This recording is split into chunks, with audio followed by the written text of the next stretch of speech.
আসসালামু আলাইকুম রহমতুল্লাহি ওবরাকাতু। একটা জিনিস তোরা চিন্তা করুকা, অনেক সময় আমার অনেক বাপ ভাই হলে ও কথা চিন্তা করেন, ও কথা মনে করেন যে এখনও আমরার বয়স কম আছে, আমরার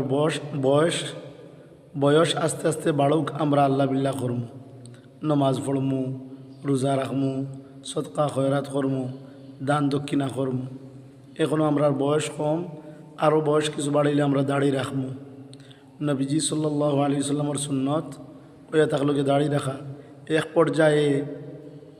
এক পর্যায়ে কিতাবের মধ্যে লেখছেন দাড়ি রাখা হইয়া থাকলো গিয়া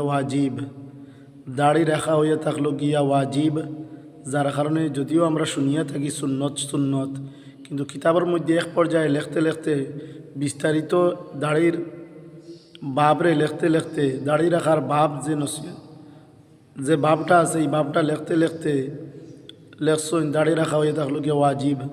যার কারণে আমরাও জিনিসটা চিন্তা করতাম, আমরা অসুস্থ হওয়ার আগে সুস্থতারে খাদ্য লাগাইতাম, আমরা সুস্থতারে খাদ্য লাগাইতাম। বয়স্ক হইবার আগে আমরা জওয়ানকি বয়সও বেশি করি আল্লাহ সুবহানাহু ওয়া তাআলার ইবাদত বন্দেগী করতাম। আল্লাহ সুবহানাহু ওয়া তাআলা আমরা প্রত্যেকরে সিরাতে মুস্তাকিমের উপরে কায়েম আর দাইম অটল অবিচল রইবার তৌফিক দান করতা। আল্লাহুম্মা আমিন। ওয়া আখিরু দাওয়ানা আনিল হামদুলিল্লাহি রাব্বিল আলামিন। সবাই সুস্থ থাকুকা, ভালো থাকুকা। আল্লাহ হাফিজ, ফি আমানিল্লাহ।